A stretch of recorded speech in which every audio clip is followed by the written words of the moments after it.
जय आदिवासी, जय जोहार, जय भील प्रदेश। सर्वप्रथम આજના કાર્યક્રમમાં સમયથી ઘણા મોડા આવ્યા છે અમે, ત્યારે અહીંયા ઉપસ્થિત તમામ લોકોનો, એ મીડિયાવાળા હોય, કાર્યકરો હોય, આગેવાનો હોય, માતા બહેનો હોય, પોલીસ અધિકારીઓ હોય, તમામ લોકોનો અમારે અહીંયા આવવામાં મોડું થયું છે બદલ બે હાથ જોડીને અને માથું નમાવીને હું માફી માંગુ છું।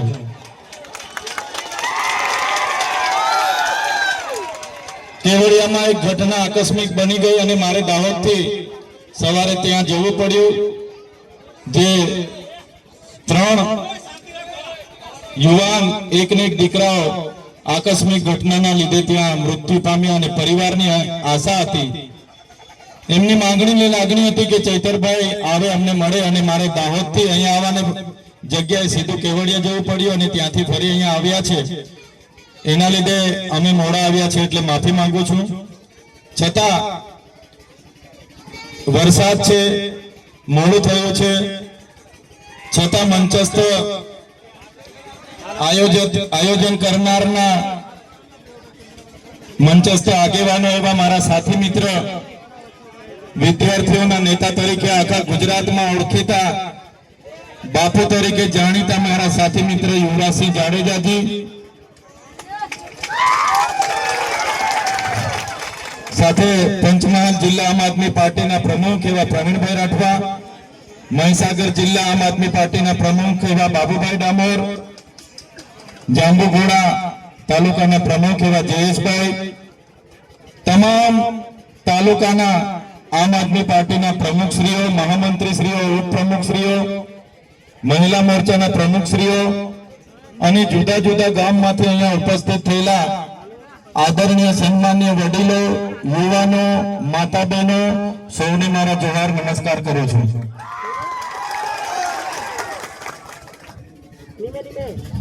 આજે ગુજરાત જોડો અભિયાન અંતર્ગત અહીંયા જે જનસભા મળી છે, ત્યારે વિશાળ સંખ્યામાં પોતાના ખર્ચે સ્વયંભૂ અહીંયા ઉપસ્થિત રહેલા તમામ લોકોને ફરી એકવાર નવા વર્ષની શુભકામનાઓ પણ પાઠવું છું। આવનારું વર્ષ તમને પ્રકૃતિ, સુખ, શાંતિ, સમૃદ્ધિ સાથે લાંબુ દીર્ઘાયુ બક્ષે, તમારા પરિવાર સુખી સંપન્ન થાય, એવી અમારી અને અમારા ટીમ વતી સૌને હું શુભેચ્છા પણ પાઠવું છું। ત્યારે સાથીઓ, તમે જાણતા હશો, અમારા જેવા યુવાનો અને આગેવાનો જ્યારથી અમે જાણતા થયા છે, ત્યારથી ગુજરાતમાં ભારતીય જનતા પાર્ટીની સરકાર છે। મારી ઉંમર 35 વર્ષની ઉંમરે હું ધારાસભ્ય બન્યો। અમે જ્યારે સમજતા અને જાણતા થયા ત્યારથી ગુજરાતમાં ભારતીય જનતા પાર્ટીની સરકાર છે। ત્યારે એ કેશુભાઈ પટેલની સરકાર હોય, નરેન્દ્રભાઈ મોદીની સરકાર હોય, વિજયભાઈ રૂપાણીની સરકાર હોય, આનંદીબેન પટેલની સરકાર હોય, ભૂપેન્દ્રભાઈ પટેલની સરકાર હોય, કે હમણાં જેમને સુપર સીએમ બનાવ્યા છે હર્ષભાઈ સંઘવીની સરકાર હોય, પણ આ ગુજરાતની જનતાએ, રાજ્યના વિકાસ માટે આ વિસ્તારની જનતાએ ખૂબ મોટું યોગદાન આપ્યું છે। પ્રદેશના વિકાસની વાત આવે, દેશના વિકાસની વાત આવે, આપણા લોકોએ પણ ખૂબ મોટું યોગદાન આપ્યું છે। દેશની આઝાદીમાં પણ ખૂબ મોટું યોગદાન આપ્યું છે। પણ આજે ગુજરાતમાં 30 વર્ષથી ભારતીય જનતા પાર્ટીની સરકાર છે। આજે ભારતીય જનતા પાર્ટીની 30 વર્ષથી સરકાર હોવા છતાં આજે વિદ્યાર્થીઓ પોતાની સ્કોલરશિપ માટે આંદોલનો કરે, આજે ટેટ પાસ ઉમેદવારો શિક્ષકોની કાયમી ભરતીઓ માટે આંદોલનો કરે, આજે આંગણવાડી વર્કરો આંદોલન કરે, આજે આશા વર્કરો આંદોલન કરે, આજે પોલીસ અધિકારીઓ આંદોલન કરે, આજે જૂની પેન્શન યોજના માટે આંદોલન થાય, આજે ફિક્સ પગારના કર્મચારીઓ આંદોલન કરે, આજે આઉટસોર્સિંગ કર્મચારીઓ આંદોલન કરે, આજે તમે જોયું હશે ખેડૂતોનું આંદોલન ચાલે છે। સરકારે ટેકાના ભાવ મકાઈના 2100 જાહેર કર્યા અને આપણો ખેડૂત જ્યારે બજારમાં માર્કેટ યાર્ડમાં મકાઈ લઈને જાય છે ત્યારે એને 1800 રૂપિયા મળે છે। સરકારે કપાસના ટેકાના ભાવ 1622 જાહેર કર્યા, આપણો ખેડૂત જ્યારે કપાસ લઈને જશે ત્યારે એને 1200 રૂપિયા મળશે। ત્યારે આ સરકારે ગુજરાતમાં માત્ર ને માત્ર ભ્રષ્ટાચારને વેગ આપ્યો છે। તમે જોયું હશે ભ્રષ્ટાચાર પંચમહાલમાં આપણા પંચમહાલ જિલ્લાના ભાજપના જિલ્લા પ્રમુખે પણ આ તાલુકાઓમાં જાંબુઘોડા તાલુકાઓમાં કરોડોનો પણ અબજો રૂપિયાનો ભ્રષ્ટાચાર કર્યો છે। અમે વિધાનસભામાં મનરેગા યોજનામાં થયેલા બજેટ સત્રમાં મનરેગા યોજનામાં બચુભાઈ ખાબડ અને એમના પુત્રોએ કરેલા ભ્રષ્ટાચારની વાત મૂકી ત્યારે ભારતીય જનતા પાર્ટીના ધારાસભ્ય અને સાંસદોએ કીધું આ તો ચૈતર વસાવા સ્ટન્ટ કરે છે। મેં સરકારને ત્યારે ચેલેન્જ આપી, તમે એક એક જિલ્લાનો મનરેગાના પૈસા ક્યાં જમા થાય છે, એજન્સી કોની છે એની તપાસ કરશો તો તમામ જિલ્લાઓમાં ભાજપના જિલ્લા પ્રમુખો અને ધારાસભ્યો અને સાંસદોના નામ આવશે। સરકારે તપાસ ચાલુ કરી અને પહેલો મુહૂર્તે બચુભાઈ ખાબડના દીકરાઓના નામ બહાર આવ્યા। પંચમહાલમાં પણ ભારતીય જનતા પાર્ટીના જિલ્લાના પ્રમુખનું નામ આવવાનું હતું। ભરૂચ હોય કે નર્મદા હોય, ભારતીય જનતા પાર્ટીના ધારાસભ્ય અને સાંસદોના નામ આવવાના હતા એટલે તપાસ બંધ કરી દીધી। એક પ્રકારે નલ સે જેલમાં મહીસાગરથી શરૂઆત કરી તપાસની। ભારતીય જનતા પાર્ટીના તમામ નેતાઓના નામો ખુલવા લાગ્યા અને આ ભારતીય જનતા પાર્ટીએ તપાસ બંધ કરાવી દીધી।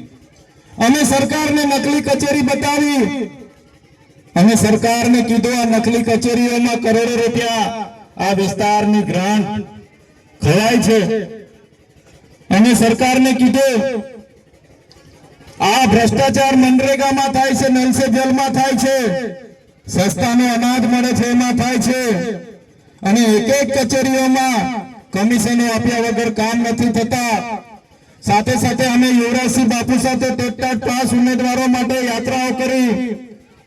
અમે ઉચ્ચ અભ્યાસ કરતા વિદ્યાર્થીઓની જ્યારે પોસ્ટ મેટ્રિક શિષ્યવૃત્તિ બંધ કરી દેવામાં આવી ત્યારે પણ ખૂબ મોટું આંદોલન કર્યું। જે આદિજાતિના વિદ્યાર્થીઓ મેડિકલમાં જાય, સિવિલમાં જાય, ફાર્મસી કરે, ડિપ્લોમા કરે, ડિગ્રી કરે, એન્જિનિયરિંગ કરે, એમને સરકાર દ્વારા વર્ષોથી પોસ્ટ મેટ્રિક શિષ્યવૃત્તિ મળતી હતી, આ સરકારોએ બંધ કરી। ત્યારે અમે 4 થી 5000 વિદ્યાર્થીઓની સાથે હજારો પોલીસની સામે ઘર્ષણ કરીને વિધાનસભા ભવનનો પણ ઘેરાવો કર્યો, બિરસા મુંડા ભવનનો પણ ઘેરાવો કર્યો।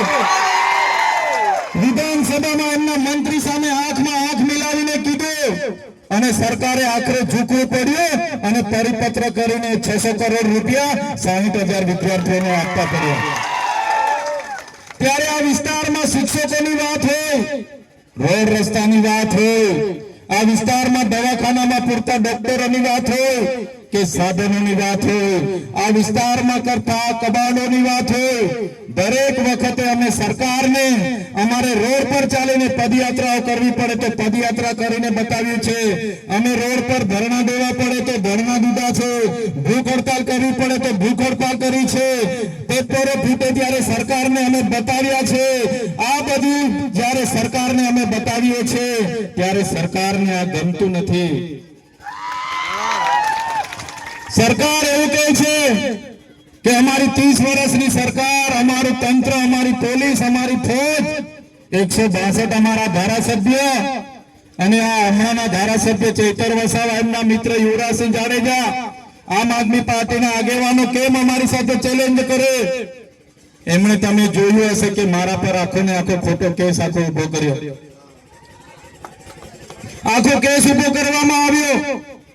એટીવીટીની યોજનાઓ આવે, ગુજરાત પેટર્નની યોજનાઓ આવે, વિકાસશીલની યોજનાઓ આવે, બધામાં કરોડો રૂપિયાની ગ્રાન્ટ આવે, ત્યારે એમના ભાજપના નેતાઓ, એમના મળતિયા, એમના કોન્ટ્રાક્ટરો, એનજીઓ બારોબાર એમના પ્રભારી મંત્રીઓને સાથે રાખીને આયોજન કરે અને ખાઈ જાય।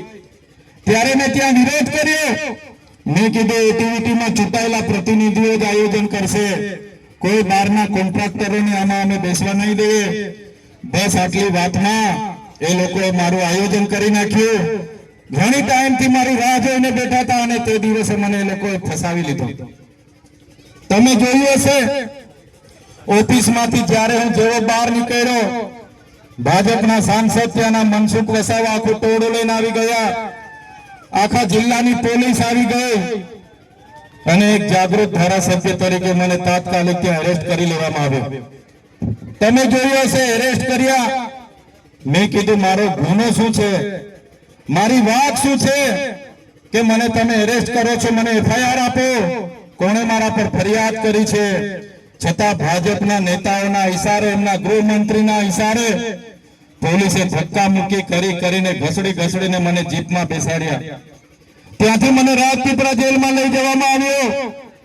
એક રાત રાજપીપળાની બજારની સિટીની જેલમાં રાખવામાં આવી। મારા ઘરેથી કપડા લઈને આવ્યા, ટિફિન લઈને આવ્યા, 1:30-2 વાગ્યા સુધી બહાર ઉભા રહ્યા, પણ પોલીસે રાતે જમવા ન દીધા, પોલીસે રાતે કપડા ન લેવા દીધા। બીજા દિવસે સામાન્ય બાબતમાં ફરિયાદ થાય, મામલતદાર અડધા કલાકમાં જામીન આપી દે। સામાન્ય બનાવની 307 જેવી ગંભીર કલમો લગાડીને મને સેશન કોર્ટ રાજપીપળા રજૂ કરવામાં આવ્યો। રાજપીપળામાં તમે જોયું હશે, મારા વકીલોને કોર્ટમાં આવવા નહીં દીધા। મારા વકીલો આજીજી કરે, સાહેબ અમે વકીલો છે, અમને અંદર જવા દો। પોલીસ પર ભારતના ભાજપના નેતાઓનું દબાણ, એમના ગૃહમંત્રીનું દબાણ, અમારા વકીલો આજીજી કરતા રહ્યા પણ કોર્ટમાં આવવા ના દીધા। મારા જામીન રદ થયા। મને રાજપીપળાની જિલ્લા જેલમાં રાખવાને બદલે ગૃહમંત્રીના ઈશારે મને સેન્ટ્રલ જેલ વડોદરા ખાતે નાખવામાં આવ્યો। સેન્ટ્રલ જેલ સયાજીરાવ ગાયકવાડે બનાવેલી જૂની જેલ, અંગ્રેજો વખતે પણ જે કેદીઓ પકડાય એને ત્યાં રાખવામાં આવે। આજે પણ 1600 થી 1700 કેદીઓ ત્યાં છે। ત્યારે એ પાકા કેદીઓ કોઈ 10 વર્ષની સજાવાળા હોય, કોઈ 20 વર્ષની સજાવાળા હોય, કોઈ આજીવન સજાવાળા હોય, કોઈ ફાંસી વાળા હોય, કોઈ આતંકવાદી હોય, કોઈ ગોધરાકાંડ વાળા હોય, એવી જેલમાં મને મોકલી દેવામાં આવ્યો। હાઈ સિક્યુરિટીની કોટડીમાં એકલો જ મને બંધ કરી દેવામાં આવ્યો। સાથીઓ, હું જેલથી ડરતો નથી, હું અવાજ કરું છું। હું જેલથી ડરતો નથી, પણ જ્યારે વગર ગુને મને જેલ વેઠવાની આવી ત્યારે મને ખૂબ દુઃખ થયું। મારો કોઈ ગુનો નહોતો, બસ ગરીબ લોકોનો અવાજ બન્યો આ મારો ગુનો। આ વિસ્તારમાં શિક્ષકોની ભરતી કરાવવાની માંગ કરી એ મારો ગુનો। આ વિસ્તારમાં કંઈ પણ થાય, કેમિકલ કંપનીઓ અહીંયા આપણા લોકો સાથે અત્યાચાર કરે એવી જગ્યાએ ઉભા રહીએ અમારો ગુનો। સામાન્ય લોકોના અન્યાય સામે લડીએ એ અમારો ગુનો। આ વિસ્તારમાં પાલા ડેમનું પાણી મળે એવી માંગ કરી એ અમારો ગુનો। નર્મદા વિસ્તારમાં નર્મદાનું પાણી મળે એની માંગ કરી એ અમારો ગુનો। અમે એસટી, એસસી, ઓબીસી અને માઇનોરિટીના અવાજ બનીએ, અમે બધાનો અવાજ બનીએ। બસ આજ અમારો ગુનો। વિદ્યાર્થીઓ માટે લડીએ, યુવાનો માટે લડીએ, મહિલાઓ માટે લડીએ, ખેડૂતો માટે લડીએ, એટલે જેલ કરી દે। અમારા રાજુભાઈ કપરાડા, અમારા પ્રવીણભાઈ રામને 85 જણને જેલમાં નાખી દીધા। બસ એમનો ગુનો શું હતો?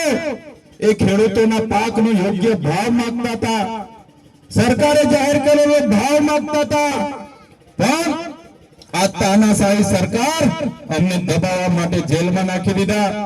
મને એક બંધ કોટડીમાં નાખી દીધો અને જેલ વિભાગને ઉપરથી કડક સૂચના આપવામાં આવી કે આ વ્યક્તિને એવી સબક શીખવો કે બહાર જયા પછી ક્યારે કોઈ ગરીબોનો અવાજ નહીં બનવો જોઈએ। આ કોઈ દિવસે સરકાર સામે આવવો ના જોઈએ। અંદર ગયા બાદ અંદર કોટડીમાં બંધ કરે હાઈ સિક્યુરિટીમાંથી એકવાર સવારે જમવાનું પકડી લેવાનું, એકવાર સાંજે જમવાનું પકડી લેવાનું, અને જેલનું જમવાનું મુલાકાત નહીં. મારા પરિવાર વાળા બહાર આવીને જતા રહે, મારા આગેવાનો બહાર આવીને જતા રહે, મારા વકીલો બહાર આવીને જતા રહે. એટલો બધો સરકારનો, એટલી બધી સરકારની યાતના. તારીખ પર તારીખ, તારીખ પર તારીખ, તારીખ પર તારીખ, તારીખ પર તારીખ, તારીખ પર તારીખ. એક અઠવાડિયું નહીં, એક મહિનો નહીં, વગર ગુને મને 80 થી પણ વધારે દિવસ જેલમાં રહેવું પડ્યું. તમે જોયું હશે, જે કોટડીમાં મને છેલ્લે રાખવામાં આવ્યો, તમે આજે પણ જેલ વિભાગ પર આરટીઆઈ કરીને માહિતી માંગો. ચૈતર વસાવાને શું જમવાનું આપતા હતા, ચૈતર વસાવાને શું બિસ્તરો મળ્યો, ચૈતર વસાવાની મુલાકાત કોની સાથે થઈ, આજે પણ આરટીઆઈ કરીને માંગો. કોઈ સુવિધા નહીં, બસ વેદનાની યાતના હતી. આમ છતાં મને ત્યાં કેટલાક કેદીઓ કહેતા હતા, સાહેબ આ લોકો સવારે નીકળ્યો ત્યારે એક બે પાકા કેદીઓ કહે કે આ તો તમારું પૂરું કરી નાખશે, તમને 2-3 મહિના સુધી નીકળવા ના દે. પણ મારા વડીલોના આશીર્વાદ હશે, મારી માતાઓની દુઆ હશે, મારા યુવાનોની પ્રાર્થના હશે, બધા મારી ચિંતા કરતા હશે. 80 દિવસ પછી મને નામદાર હાઈકોર્ટે જામીન આપ્યા ને હું બહાર આવ્યો. ત્યારે વિચાર કરો, બહાર આવ્યા પછી મારા યુવરાજસિંહ બાપુ, પ્રવીણભાઈ, આ વિસ્તારના આગેવાનો બધા લેવા આવ્યા મારા પરિવાર સાથે. અમારા પ્રદેશ પ્રમુખ બધા લેવા આવ્યા. ત્યારે મને કીધું, ચૈતરભાઈ તમારા જામીન તો માંડ અમે કરાવ્યા છે, પણ એમાં શરત તમને આપવામાં આવી છે. સરકારના ઈશારે પોલીસ અધિકારીઓએ ખોટું સોગંદનામું રજૂ કર્યું. એમણે કીધું કે ચૈતર વસાવાને આદિવાસી વિસ્તારમાં નહીં રખાય, એ આદિવાસી વિસ્તારોમાં રહેશે એટલે કાયદો અને વ્યવસ્થા બગડી જશે, એને નર્મદા જિલ્લામાં નહીં જવા દેવાય, એમને ડેડિયાપાડામાં નહીં જવા દેવાય, એમને હદપાર કરે. હવે જનતાનો ચૂંટાયેલો ધારાસભ્ય છતાં પોલીસે સોગંદનામું કર્યું અને આજે મને ડેડિયાપાડામાં હદપાર કરવામાં આવ્યો છે. હું ડેડિયાપાડાની હદમાં પ્રવેશ કરું એટલે મારા જામીન રદ થાય, મારે ફરી જેલમાં જવું પડે. મારા સાથીઓ, તમે વિચારો, જે ડેડિયાપાડાના લોકોએ મને 1 લાખથી પણ વધારે મત આપ્યા, ડેડિયાપાડામાં મારી ઓફિસ, નાના મોટા ગરીબ લોકોના હું કામ કર્યું, ડેડિયાપાડાનું બોગજ મારું ગામ, ત્યાં મારું ઘર, મારો પરિવાર. પણ આ સરકારની નીતિ એવી કે મારે હવે ડેડિયાપાડા 1 વર્ષ સુધી પગ નહીં મૂકવાનો, એ હદમાં મારે નહીં જવાનું.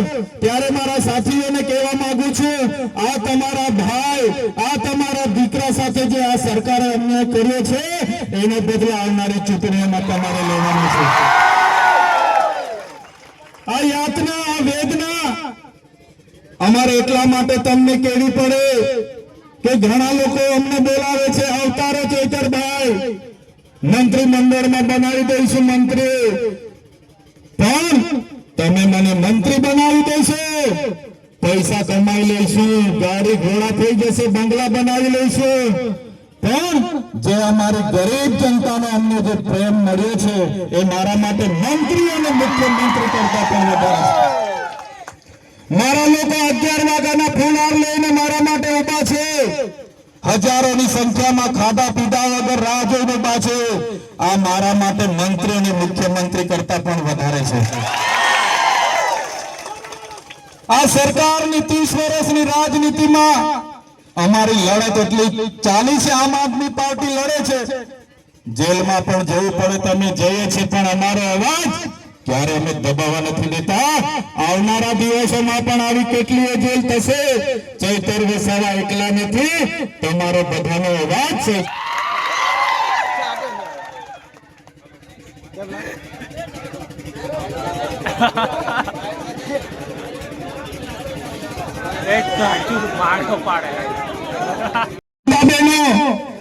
મારે આ જેલની વાત એટલા માટે કરવી પડે,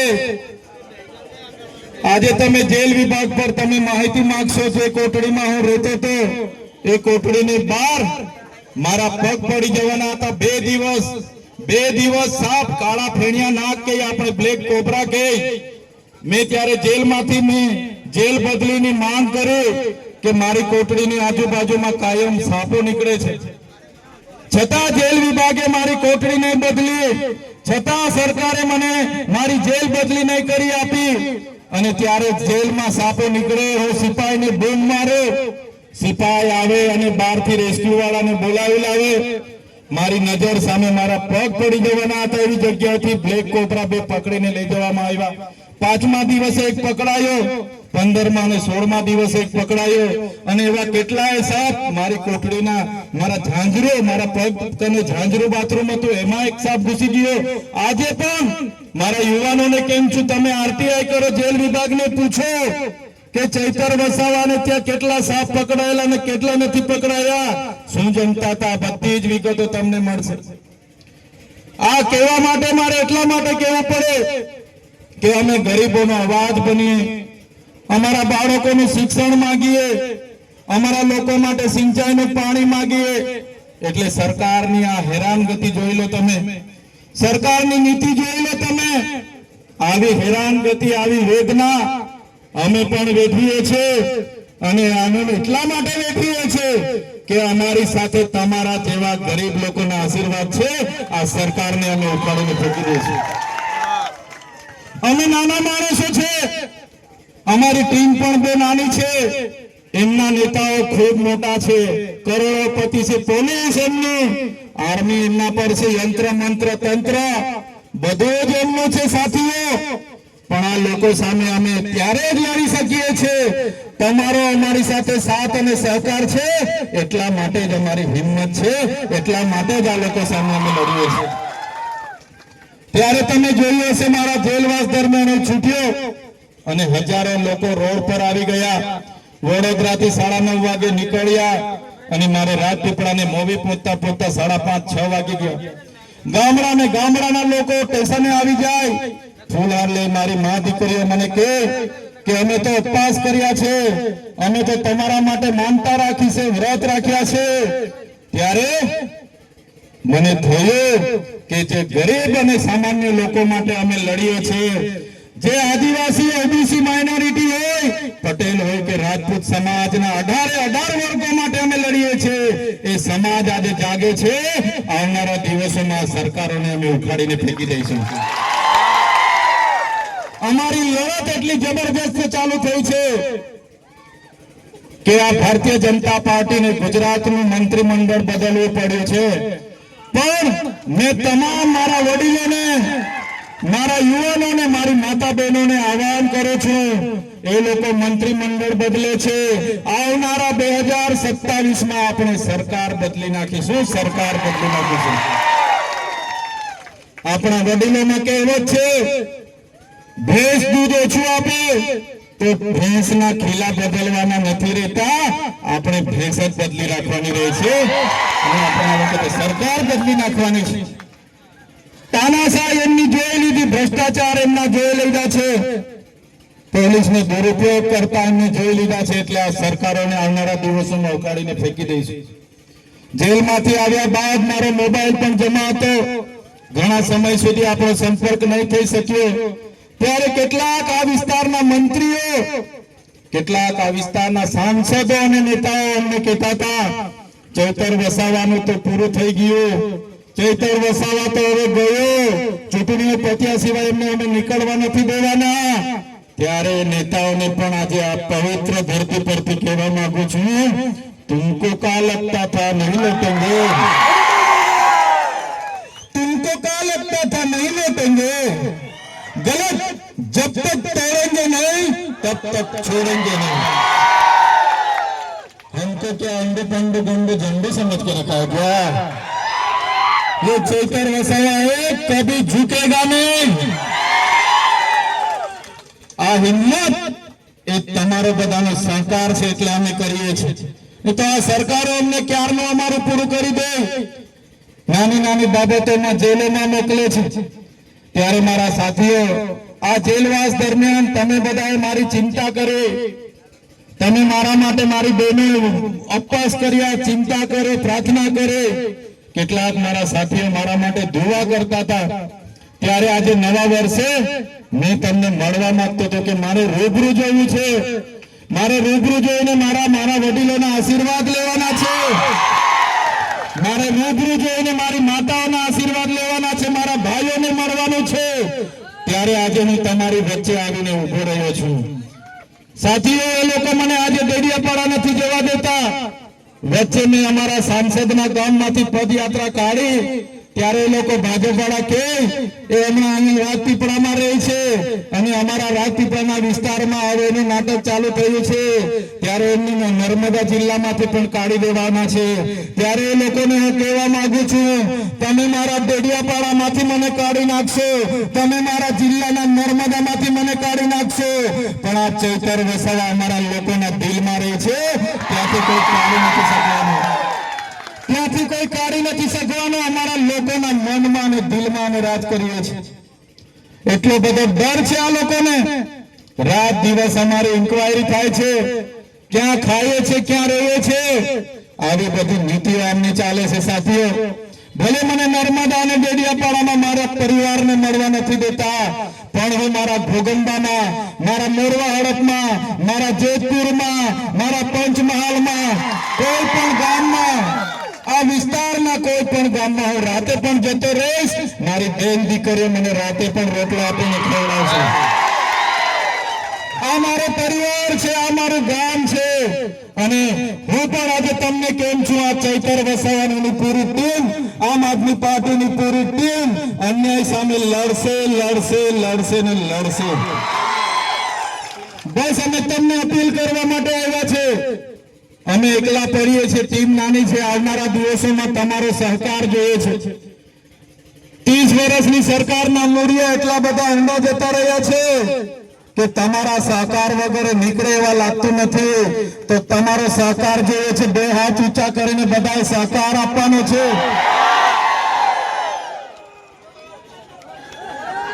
બધાએ સહકાર આપવાનો છે। આપણે બધા જોર લગાવીને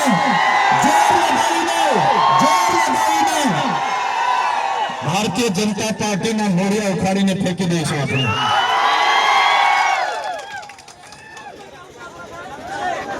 त्यारे मारा साथीओ, आवनारा दिवसोमां आमां मारी सामे बेठा छे घणा सरपंचो छे, घणा तालुका जिल्लाना सभ्य बनवाना छे। आवनारा दिवसोमां तमारामांथी घणा विधानसभामां पण जवाना छे। बस तमे हवे तैयारी करी लो। આપણે બધાએ અન્યાય સામે લડવાનું છે, પરિવર્તન લાવવાનું છે, પરિવર્તન। ત્યારે વધારે વાત નથી કરતા, પણ એક સૂત્ર હું બોલાવીશ, તમારે બધાએ પરિવર્તન કહેવાનું છે। આપણા યુવા નેતા રાજુ કરપડા, આપણા યુવા નેતા પ્રવીણ રામ આજે જેલમાં છે। ખેડૂતો માટે લડવું એટલે જેલ વેઠવી પડે, विद्यार्थी माटे लड़ो એટલે जेल वेठवी पड़े, एससी एसटी ओबीसी माइनॉरिटी અને शिक्षकों को कोना माटे पण लड़ो, सरकार तमने जेल करावे। तमारे बस परिवर्तन करवानुं छे। હું અવાજ કરું, ગોગંબા માગે, ગોગંબા માગે, જેતપુર માગે, જેતપુર માગે, જાંબુઘોડા मागे, जांबुघोड़ा मागे, पंचमहाल मागे। आवनारा दिवसोमां परिवर्तननी लहरमां सरकारने आपणे बदली नाखवानी छे। साथीओ, त्यारे आजना कार्यक्रममां अमारा साथीओ द्वारा व्यवस्थामां कई अगवडता उभी रही होय, अव्यवस्थानी सामे वरसाद हतो छतांय मारा पूजनीय सन्मान्य मारा वडीलो, मारा युवान मित्रों जो मने हर हमेश फोन करे छे, भाई कहे छे, मारी बहनो जो मने भाई तरीके माने छे, मारी माताओ, तमाम लोग आ व्यवस्थामां पण व्यवस्था बनावीने आजनो कार्यक्रम आपणे सफल कर्यो छे। त्यारे आजना कार्यक्रममां अहींया जमीन आपनारा खेडूत, અહીં આયોજન કરનારા તમામ આયોજકો, મીડિયાના મિત્રો અને કાયદો અને વ્યવસ્થા જળવાય એના માટે સતત સવારથી અહીંયા પગભર ઉભા એવા પોલીસ અધિકારીઓ, તમામ વડીલો, યુવાનો, માતા બહેનો બધાને આજના કાર્યક્રમમાં તમે અહીં આવ્યા, અમારું સ્વાગત કર્યું, સન્માન કર્યું, અમને શાંતિથી તમે બધાએ સાંભળ્યા છો, એ બદલ બધાનો ખૂબ ખૂબ આભાર માની વિનવું છું। ધન્યવાદ।